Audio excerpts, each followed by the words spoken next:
All right, so welcome to this development activities meeting. I would now like to pass it over to Councilman Bob Sharlin to introduce the proposal. Thanks, Christian. Yes, I'm Councilperson Bob Sharland. This proposed change actually originated under Councilman Bruce Kraus.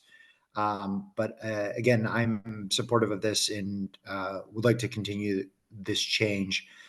The area in question, is from Louisa up to Forbes. There, we have been. The area there is currently zoned UCE, and through a good bit of discussion, it is currently non-conforming in its, and is a residential in character along these parcels. We have, in order to keep those parcels or make them conforming, we want to change the parcels to RMU. Our office had worked to kind of discuss what could be done. At first, we looked at the possibility of changing the use table of UCE, but we decided that would not comply with the Oakland plan, would not be a good use of a zoning change moving forward. So changing the parcels from UCE to RMU made a lot more sense. With us, we have folks from Walnut Capital who own those parcels, and be happy to talk about that. But actually, before I kick it to you, Jonathan, I do want to acknowledge Mike Madden from the Pittsburgh Innovation District, who is here and was deeply involved in the UCE code, which exists so that we can have more corporate space, more lab space, and really, the Innovation District is deeply involved in that. And they wanted these parcels to be listed as UCE. I think Mike can probably speak just briefly about why it's important that these parcels are no longer UCE. Thanks, Councilperson. I appreciate it. Yeah, I mean, I think you've already alluded to it, but we think, and a lot of folks on this call have heard me speak on behalf of the Innovation District before, but with the updated zoning comes new opportunities. So obviously the 5th and Forbes corridor is critical to our region's economic future through the ends and meds economy. So having a built environment in Oakland to match that opportunity and capabilities is something we're really passionate about. So we certainly think that there's a potential for a reimagined way that this part of Oakland can be used, and with it, I think the zoning change might make sense. Sorry, I have a newborn in the background here. But yeah, I think it makes total sense, and certainly something that will amplify what's already happening here in Oakland. So we want to give our full support. Thanks, Mike. So next, Jonathan, if you would be willing to talk about what exactly we're looking to do here. Sure, and if it's okay, maybe it'd be helpful if I share my screen for a second, just so it's going to be easier for people to understand the area. So just do that. You should have capability for that. Yeah, sure. Go ahead, John. Give me a second. I'm telling you, my screen share is loading. So there we go. All right, so the properties that we're talking about, so this is a little bit of a broader view of Oakland. We have the Fifth Avenue corridor, the Forbes Avenue corridor, and what we're talking about is this slice of properties. You see the buildings labeled the Center for Emergency Medicine. It's the properties that are beneath that already abut this RMU zoning district. So what we're talking about is just extending this RMU zoning district, which is now shown in sort of red, we'll call it maybe rust color, up to include these properties so that they can continue to go ahead and to be used residentially, as we talked about. In terms of the impact for this, what I would say is that RMU is a residential mixed use district, so it does allow for multi-use residential, which is basically the way the city describes any sort of apartments.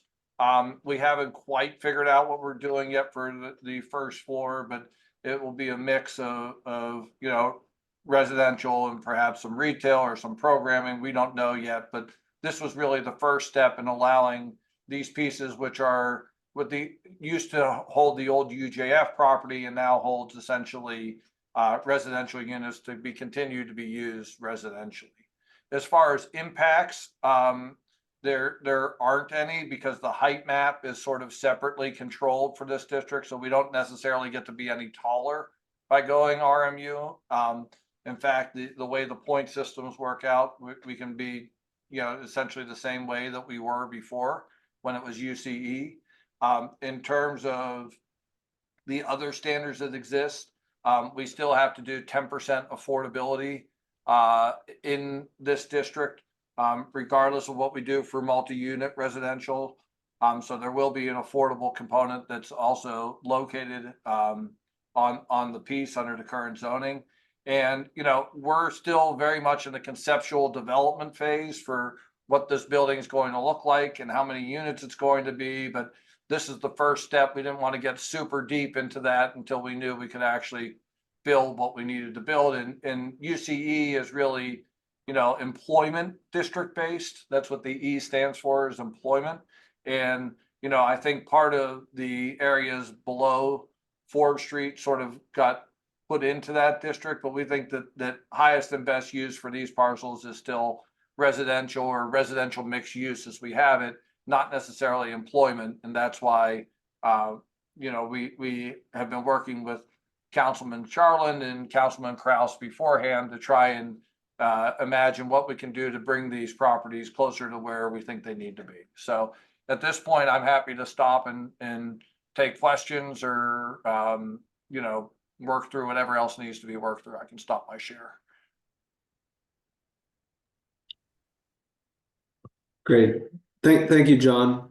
I guess, Councilperson Charlin, would it be appropriate if I gave a little bit of background on the Oakland plan process?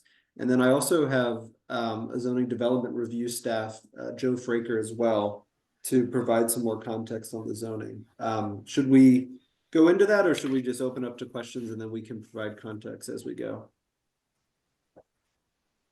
I think that's fine. The only other thing I would say is I noticed that Councilperson Strasburger has also joined the call. And I just wanted to make sure we acknowledge her as well. Thank you, Councilman.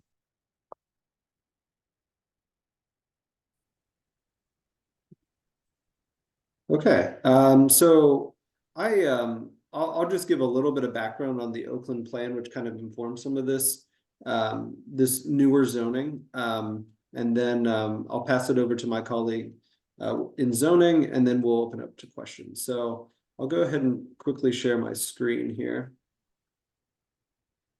And so I'll go through this quickly because I do understand that a lot of folks in the Oakland area are familiar with the Oakland plan.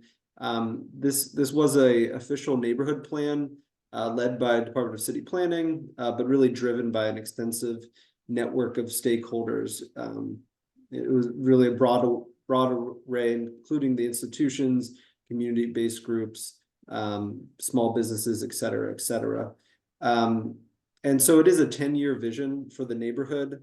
It was adopted by Planning Commission in June of 2022, so somewhat recent. And as you can kind of see, it was a lengthy 3+ year process from 2019 to 2022.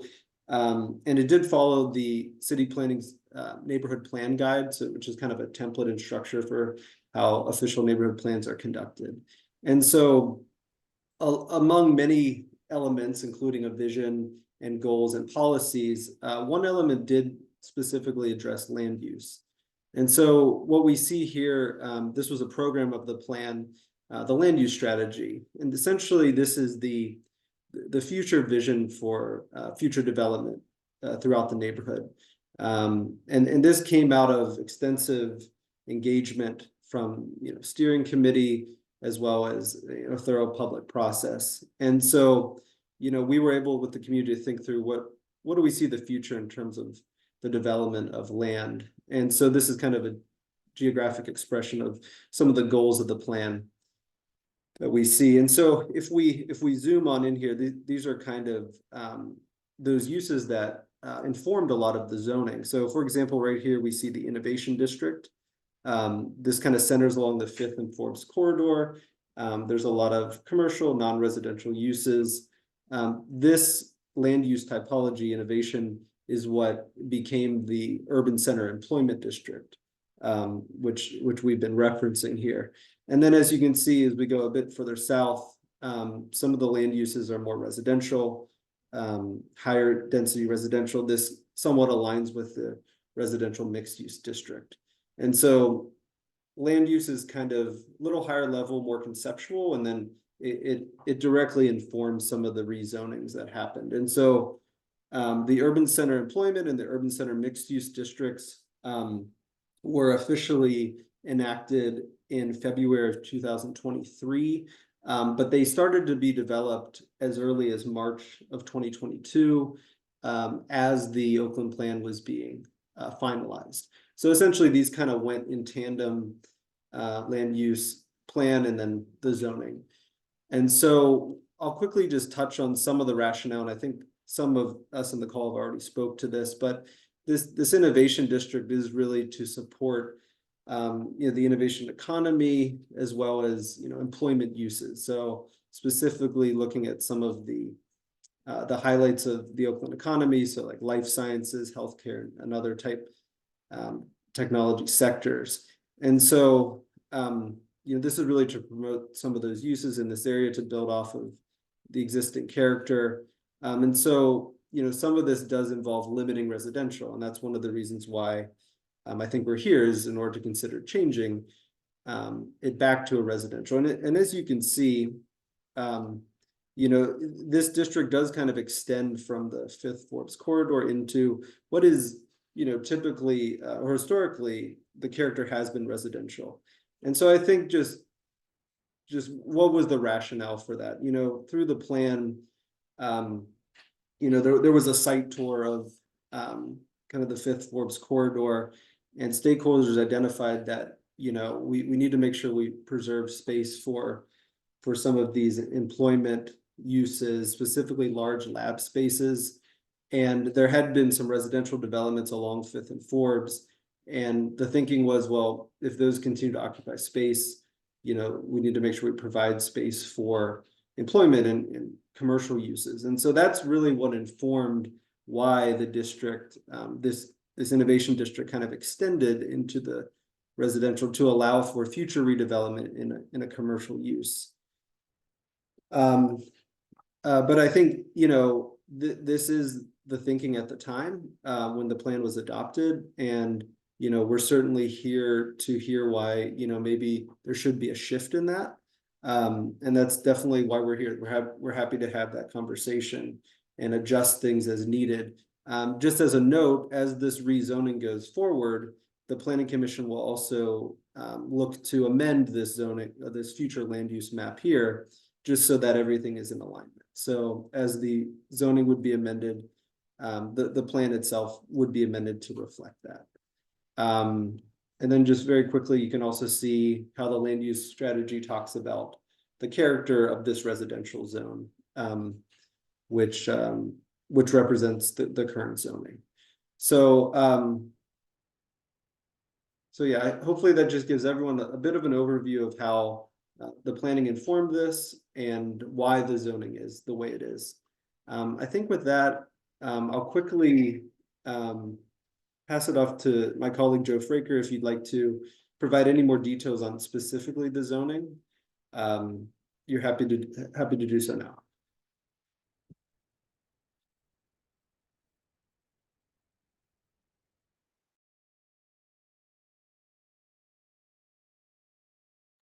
Sorry, Joe, I think you might be muted.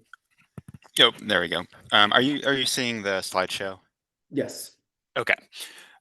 Yeah, so I'll just briefly touch on kind of what has already been explained a little bit here, specifically regarding the existing zoning for the parcels in question. So you'll see here highlighted the parcels. These are currently urban center employment, and the proposal would change these parcels to residential mixed use. So you can see the UCE borders the RMU kind of at this location. And then it also borders the R3M, which is residential 3-unit medium density. So here we have a little bit more zoomed in look at the parcels along McKee Place here, and then you'll see the R3M zoning to the southwest and the RMU to the southeast. Just to give a little bit of a background, which has been explained already, but I'll get into it. So the UCE is urban center employment. The intent of the UCE district is to support life sciences, healthcare, and other industrial sectors that benefit from locating together and provide employment for a variety of workers and educational levels. There are inclusionary zoning standards in both the UCE, the urban center employment, and the proposed residential mixed use. However, the residential inclusionary zoning standards in the UCE are slightly stricter for residential development, given that that zoning district really tries to prioritize more employment types of uses. So there is a 100% affordability requirement for residential units if they are built within the UCE district. There's another option if residential development is being proposed, and that is to have 50% of the gross floor area for residential uses. The RMU district, the intent of that district is to provide healthy, attractive, and affordable rental housing in multifamily buildings and encourage a mixture of restored historic homes and modern apartment buildings with neighborhoods serving retail. The inclusionary zoning standards in the RMU district are for 10% of units to be affordable, and that affordability lasts for a period of 35 years.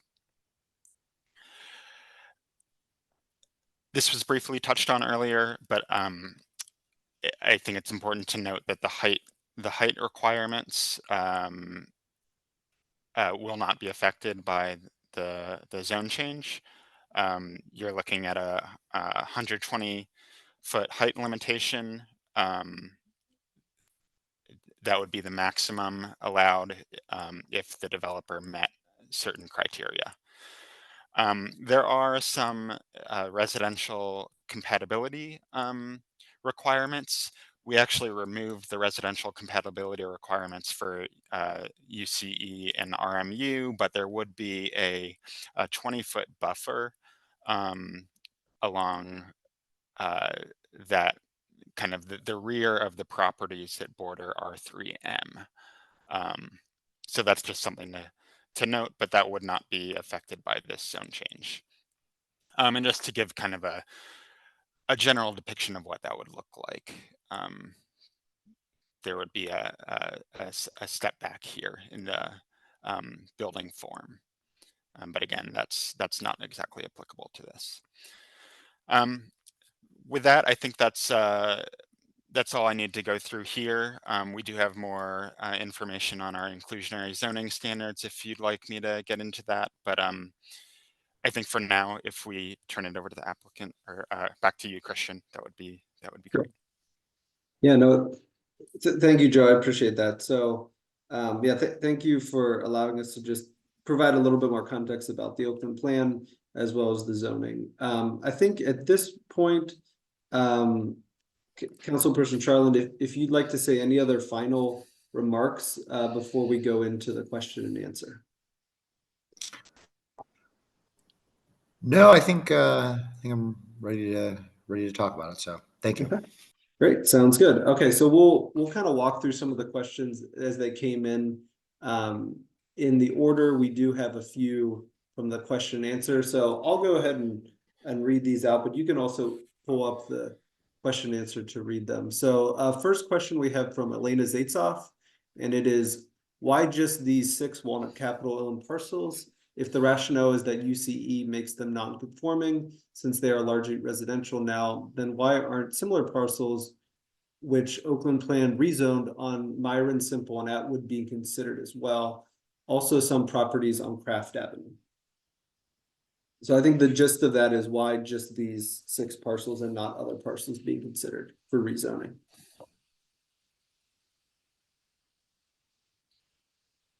I think the answer that I would give is that these properties right now are in the stage of looking at to be redeveloped, and I think that was part of the reason why they wanted to be moved forward. So that from on Walnut's behalf, that's what made the most sense for us.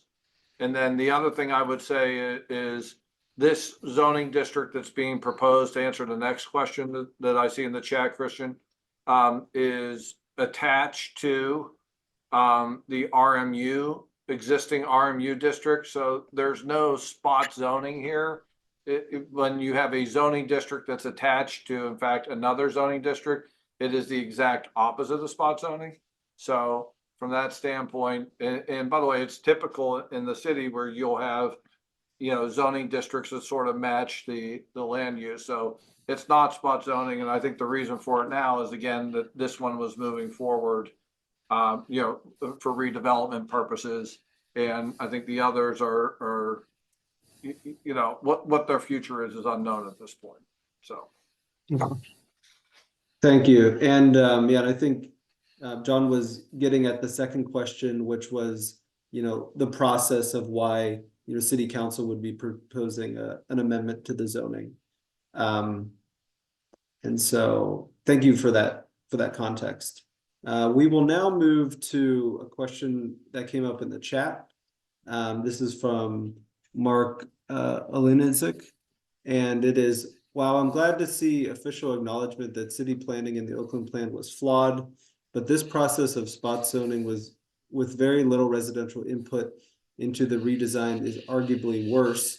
We residents put hundreds of hours and great effort to learn terminology and zoning concepts, only to have a number of things shoved down our throats.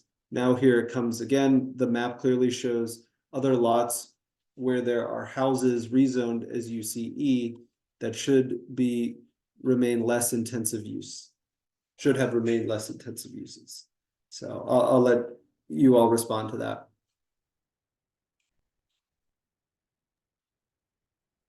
Again, just as I said before, it's not spot zoning when the use attaches to an existing zoning district.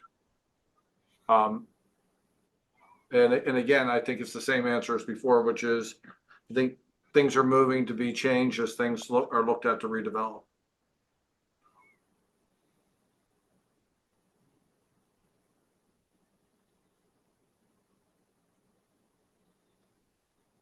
All right, we'll keep going with some of these questions coming through. This next one is from Millie. It says the previous Oakland crossings came by way of the mayor. We were told that it was not the correct process, and we were told that this Oakland crossings procedure would not be done ever again. But here we have it again. This is not the correct process, right? Question mark, should not come from the council, should come from planning. So I think this is a question on the process of how the rezoning was proposed. Yeah, and I would just say the code specifically provides for this process or the planning process. It's straight out of the code. So, I can probably look up for Millie, though I'm not sure she would be satisfied with it. I can give you the citation to the section. Thank you for that. Next question we have from OPDC. Does District 3 believe that there are not sufficient opportunities for redevelopment in the areas currently zoned RMU? Yeah, so Andrea, I can take that. I think, well, I would say District 3, but my concern and Councilman Cross's concern, these properties are currently zoned UCE, which would not allow development to exist on these parcels in its current use, unless they were 100% affordable, which means, a heavily LIHTC type of program. And even at that, we're understanding that those kind of projects are not moving forward. So in order to increase the increase residential capacity of Oakland, that is the and in fact and not lose residential capacity in Oakland. This is the only I shouldn't say not this is not the only parcel that we can do that on, but this is the only way forward for these parcels. Thank you. We'll go to the next question we have. This is from Billy in the chat. So we can propose other changes that satisfy my residential neighbors better?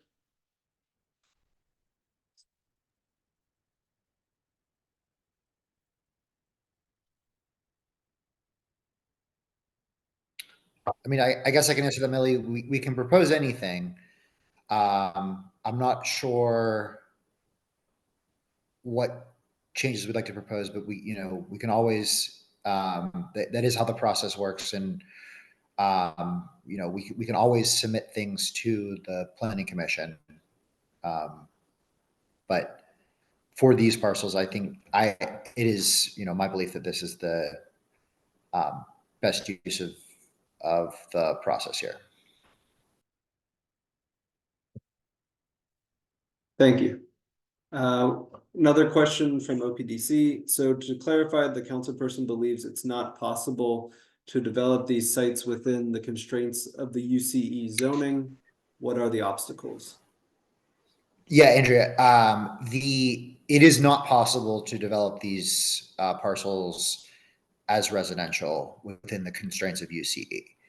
The only way that you could develop these parcels in the UCE code would be if they are 100% affordable, and like the 100% affordable LIHTC program for senior housing. That is kind of the only way that we could get a project off the ground there. If not, we lose residential property there. Yeah, and I would just add from a LIHTC standpoint, they are very frowned upon in terms of doing 100% at this point, unless there is a certain quality to that housing. So veterans housing, senior housing, those types of things. But the way that the 100%, most of the LIHTC grants are essentially mixed use with varying degrees of affordability, varying degrees, unless there's those specific items. And those are competitive processes that will take years and years, even if they were to get awarded. So by going ahead and the 100% requirement effectively kills any residential development that's over 50% of the site under the existing code language. And to be clear, maybe we didn't understand my question, and so maybe I could clarify it and save everybody a lot of time. Okay.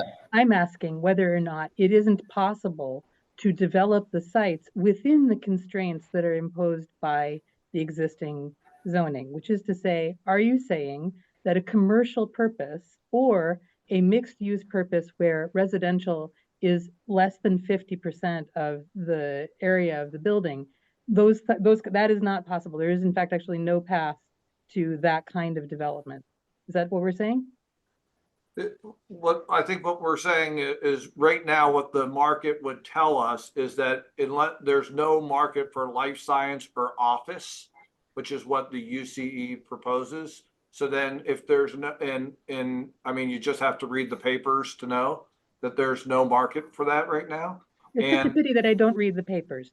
What it is that I'm asking, I guess, is why is it that we are justifying undoing all of the work of the Oakland plan and rezoning something in perpetuity to suit the needs that are perceived in this very particular moment in the market. When, for instance, there is a great deal of RMU parcels here that don't happen to be owned at this moment by Walnut Capital that are available for redevelopment. And so my question is, why is it absolutely necessary for us to rezone these parcels in order to suit a particular public need that the zoning was designed to meet? The UCE zoning was designed to ensure that there was a space within Oakland in which those kinds of commercial uses would not be in direct competition with 100% residential uses, which everyone can acknowledge in the Oakland context is probably the more lucrative way to go, right? But there is a space that is carved out for primarily commercial uses that was designed to support the innovation district and to be able to ensure that there is space for entrepreneurship and new business development, mixed uses that actually support not just the new employment that is to be given birth within this area, but then the uses of the surrounding communities as well. So like there is a reason for it. And if what we're saying is that it isn't actually possible to make anything like that pencil out, then what's the point of the zoning? So I think the question is first of all, it's not possible for it to pencil out right now in terms of the parcels that we're talking about, or in terms of any residential in the UCE, and in terms of what exists in the UCE right now, there's ample space along Fifth and Forbes and the remaining of the places for those particular uses. If you look at the zoning map, this finger goes way down on McKee, and you know there's RMU right next door. So I don't think anyone's talking about a wholesale get rid of UCE at this point. We're talking about what is essentially 6 parcels That are currently residential. Right. Well, you're saying it's not possible to develop them for residential use within the UCE, to which, you know, well, right, that's correct. And I'm saying there's a reason why that's true and why it is that the UCE was designated in the first place. And beyond assertion that this is something that we would like to see, that the developer would like to see, that the council district would like to see, I'm not understanding the rationale. Well, I understand. It's just that we have a difference of opinion about it. Okay, perhaps I would imagine that you probably understand my opinion, but I just honestly don't understand yours, and I'm asking for clarification. Well, I don't think, what I will tell you again is this is existing residential. It's been existing residential since probably the 20s. You tore down a commercial building, right? In order to be able to develop one of these parcels. And the commercial building was zoned residential before the Oakland plan, as you know. That shouldn't be. So right, but this is residential, and right now the Oakland plan has come up and the UCE doesn't make it work for residential. So again, I understand what you're asking. We just have a difference of opinion. If you think UCE should run all the way down McKee, that's fine, but that's not the opinion that we have. And that we also think that there's no market for office or commercial use, that the market exists right now for residential use. And that's how it's zoned. That's why we had asked for the zone change to move it to RMU so it can be used the way that it's always been used. It has not always been used that. You just said that you tore down a commercial building that had been within a residential area. One of the reasons for making sure that these parcels had been included in UCE is that it had been demonstrated that you could have commercial use in this area, and they wanted to be able to provide more for it, right? That was the point from city planning. Was why we did this. I think, honestly, I think that this whole area that dropped below the Forbes Street that drops down for UCE, I think it was a mistake. But what you have an opinion and I have an opinion, but there was an Oakland plan process, right? That through a series of negotiations arrived at where those lines should be drawn. And you're asking us all at this time to make a change to those decisions. And I'm asking on the basis of what public interest? Right. I think that's a legislative and governmental question, which obviously I'm not going to persuade you of, but I'm happy to have a separate discussion or coffee with you. And we can talk zoning philosophy and planning philosophy whenever you want.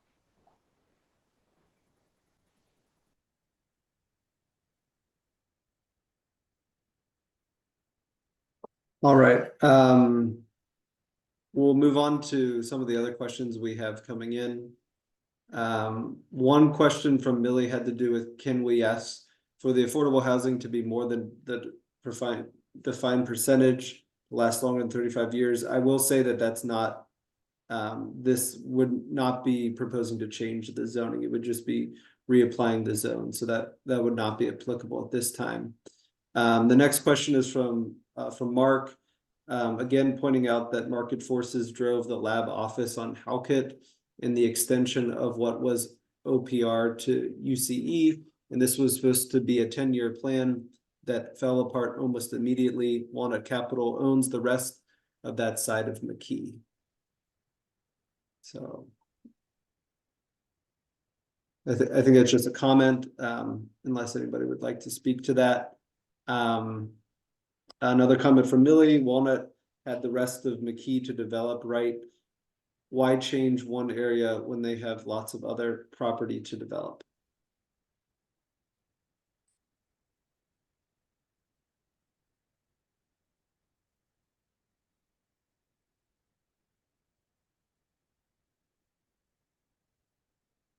John, would you like to respond to that question? Yeah, I think right now the thought process was,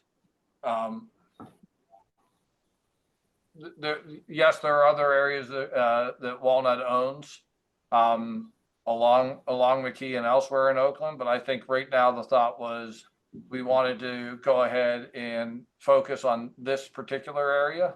And it's the most immediate and also the most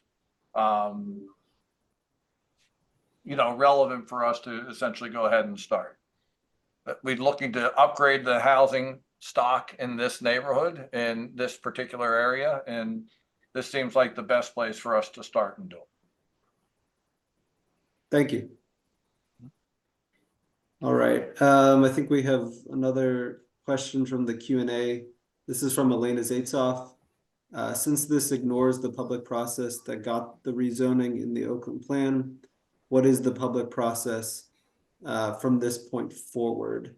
I can speak, this development activities meeting is the first step. This proposal will be going on to the Planning Commission to make a recommendation, and then City Council will be making the final decision. Joe or Councilperson Charland, if you'd like to provide any more context on that process or add any clarification, that would be great. I don't know if Joe has anything. I think you summed it up well. Okay. Yeah, we'd be looking to, this would need to go to Planning Commission. The exact dates of that haven't been decided on. So this development activities meeting needs to happen prior to scheduling Planning Commission. So I think it would be so at Planning Commission there would be a hearing and action portion, which is the second meeting, and then there'd be a briefing portion. So there would be two dates that this would be presented. The second of which would be an opportunity for the community to testify. But we have not decided on those dates yet with the applicant. So that would be something that we would need to figure out and discuss more. Thank you so much, Joe. And one thing I do want to note that now that I've thought of it is, so it's amending the zoning, but we would also be amending the land use strategy from the plan.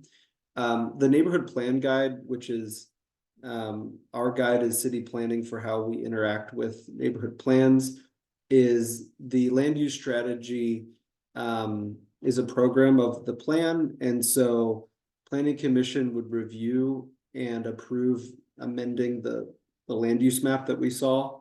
And that would have to be posted on the Engage page, and so that the public would have notice of that. This venue is also a chance for us to explain that change. But that's something the planning commission can do in conjunction with their recommendation for the rezoning. But there's no, to amend the land use strategy, there's no further process than that.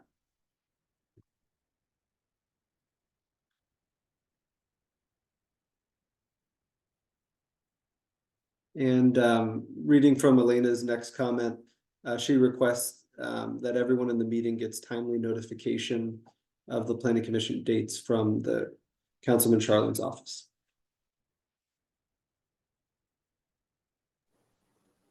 Sure. Is there a way, Christian, that you can get us the list of who attended? Oh, that's a good question. There should be a roster that comes after the meeting of all the email addresses, but I'm sure OPDC and OBID will have notice and post it through their channels as well. Yeah, thank you. Yeah, we can look at our Zoom account and see if we can pull that, but yes, if not, we'll make sure our RCO is able to distribute that information.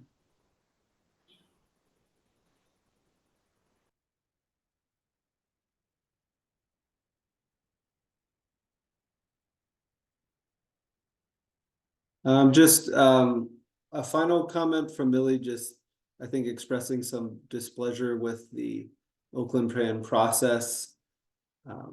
Just a comment, I believe. So. All right, so I think we've addressed all of the questions and comments from the Q&A in the chat. So I think at this time, just give anyone a moment if they'd like to ask a question or provide any final comment before we wrap up for the evening.